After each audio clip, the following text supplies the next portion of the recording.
dan Miftah. Sebelumnya teman-teman jangan lupa untuk subscribe dan klik loncengnya agar teman-teman selalu update video-video terbaru dari saya. Kali ini saya akan ngebahas tentang kelainan jumlah ketuban pada ibu hamil.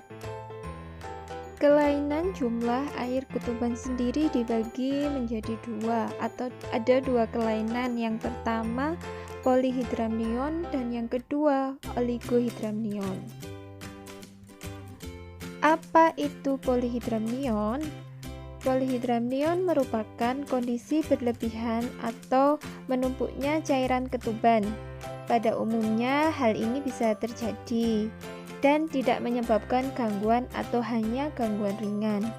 Namun, polyhydramnion dapat menyebabkan gejala serius seperti sesak nafas dan kelahiran prematur. Bagaimana tanda dan gejalanya? Mari kita lihat bersama pada gambar di pojok kiri bawah. Tanda dan gejala dari polyhydramnion meliputi ketuban lebih dari 1000 cc, tinggi fundus uteri yang melebihi kehamilan normal, DJJ yang sulit ditemukan atau terdengar samar-samar. Kemudian ibu mengeluhkan sesak nafas akibat abdomen yang membesar menekan paru-paru.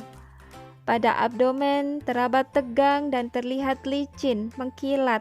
Kemudian saat dilakukan palpasi, bagian janin sulit teraba.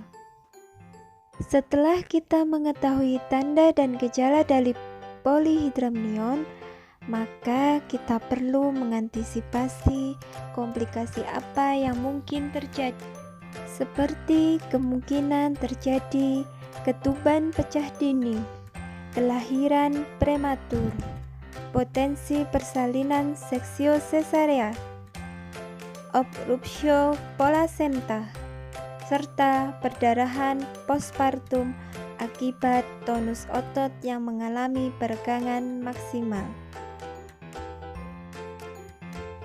Lalu bagaimanakah penata laksanaannya? Untuk kasus ringan pada polyhydramnion tidak memerlukan penata laksanaan medis karena gejala akan hilang dengan sendiri.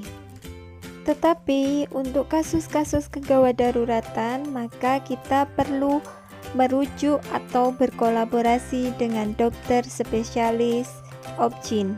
Selanjutnya kita akan memasuki pada kelainan yang kedua, yaitu oligohydramnion. Oligohydramnion adalah kondisi saat cairan ketuban berada pada kadar terlalu rendah dan dapat menyebabkan gangguan saat persalinan hingga kematian bayi.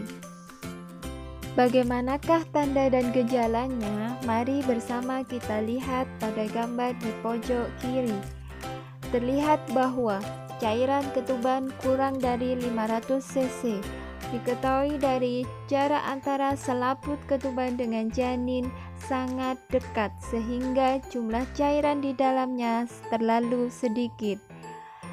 DJJ terdengar lebih jelas. Ini dikarenakan saat pemeriksaan DJJ tidak terhalang oleh cairan ketuban karena jumlahnya terlalu sedikit. Kemudian ibu mengeluhkan gerakan janin dirasa sangat sakit. Jadi saat ada gerakan janin, ibu mengeluhkan sakit pada abdomen. Lalu apa saja komplikasi yang mungkin akan terjadi pada kasus oligohydramnion? Yang pertama yaitu cacat janin, seperti pada gambar kanan bawah. Terlihat lilitan tali pusat melilit tangan sehingga menyebabkan tangan bayi saat terlahir putus. Kemudian terjadi tekanan pada tali pusat akibat jumlah cairan yang terlalu sedikit. Kemungkinan terjadi kematian dan memicu adanya kontraksi rahim. Untuk penata laksanaan oligohidramnion yang tidak serius bisa diberikan KIE. KIE berupa penambahan intake cairan baik melalui air ataupun buah-buahan dan sayur-sayuran. Kemudian pemantauan secara rutin. Ini kita berkolaborasi dengan dokter spesialis obgyn untuk melakukan pemeriksaan USG. Namun yang perlu teman-teman ingat bahwasannya jika terjadi kegawat daruratan, maka kita harus merujuk atau berkolaborasi dengan dokter spesialis. Baik teman-teman, itu tadi pembahasan tentang kelainan